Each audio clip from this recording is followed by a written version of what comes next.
আমাদের আজকের কর্মসূচির চারটি দাবির মধ্যে ১ নম্বর দাবিটি হচ্ছে ফ্যাসিবাদী কাঠামোকে ব্যবহার করে যেসব হত্যাকাণ্ড ঘটানো হয়েছে সেগুলোর দ্রুত বিচার নিশ্চিত করতে বিশেষ ট্রাইব্যুনাল গঠন করতে হবে।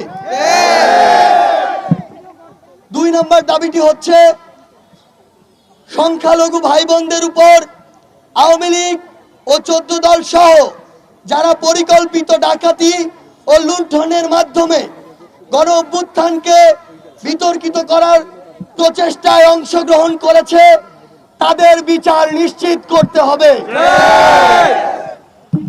৩ এবং ৪ নং দাবিটি উত্থাপন করবেন বৈষম্য বিরোধী ছাত্র আন্দোলনের অন্যতম সমন্বয়ক হাসনাত আব্দুল্লাহ।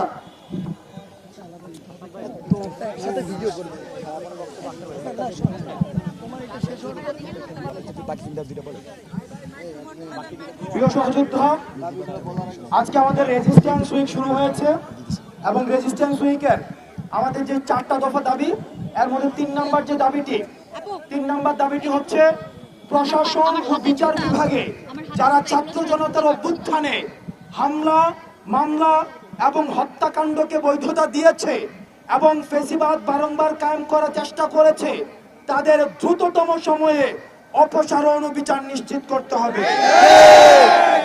আমরা কিন্তু এখানে প্রশাসন এবং বিচার বিভাগকে ইনক্লুড করেছি।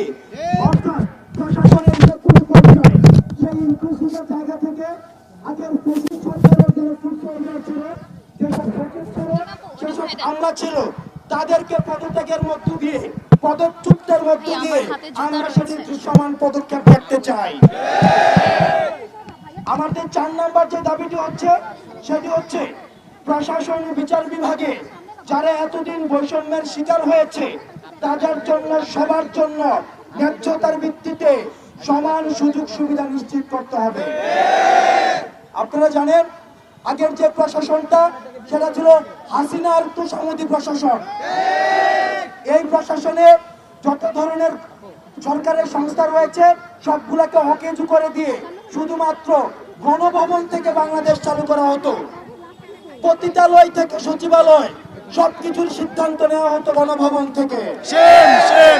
এবং সেখানে রাষ্ট্রের যে অন্যান্য যে প্রতিষ্ঠানগুলো রয়েছে এই প্রতিষ্ঠানগুলোকে তাত্ত্বিকভাবে অচল করে দেওয়া হয়েছে এবং সেখানে যারা যোগ্য এবং মেধার ভিত্তিতে যে আমলারা ছিল আমলাদেরকে বঞ্চিত করা হয়েছে। 4 নম্বর দফা দাবিতে সেখানে স্পষ্ট করা হয়েছে এতদিন ধরে যারা দলকানা আওয়ামী বঞ্চিত হয়েছে তাদেরকে মেধার ভিত্তিতে, ন্যায্যতার ভিত্তিতে আবার সুযোগ সুবিধা নিশ্চিত করতে হবে। ধন্যবাদ হাসনাত আব্দুল্লাহ ভাইকে। আপনারা দেখেছেন বিগত 16 বছরের ফ্যাসিবাদ আমাদের সবগুলো প্রতিষ্ঠানকে ধ্বংস করে দিয়েছে। সে পুলিশ প্রশাসনকে ব্যবহার করে আমাদের উপর গুলি চালিয়েছে, বিচার বিভাগকে ব্যবহার করে বিচার নিশ্চিত করে নাই। আমরা চাই প্রত্যেকটি পদে পদে এই ফ্যাসিবাদের দোষরদের বিচার নিশ্চিত হোক। আমরা আজকে শহীদ মিনার থেকে ঘোষণা দিতে চাই যতদিন তাদেরকে বিচার আনা না হবে ততদিন ছাত্র জনতা লাশ রাজপথে লড়াই চালিয়ে যাবে। প্রিয় সহযোদ্ধারা, আপনারা আরেকটি বিষয় মনে রাখবেন, আপনারা দেখেছেন এই বৈষম্য বিরোধী ছাত্র আন্দোলনে আমাদেরকে ফ্যাসিবাদের দোসররা কিভাবে গুলি করেছে, আওয়ামী লীগ, ছাত্রলীগ, যুবলীগ আমাদের উপর কিভাবে অত্যাচার করেছে। আপনারা সারা দেশে তাদেরকে চিহ্নিত করে আজকে থেকে মামলা দেওয়া শুরু করুন। আগামীকাল সারাদিন খুনি সন্ত্রাসীদেরকে মামলা দিন। আগামীকাল সারাদিন বলেন সন্ত্রাসীদের মামলা দিন। আগামীকাল সারাদিন আগামীকাল সারাদিন খুনিদের মামলা দিন।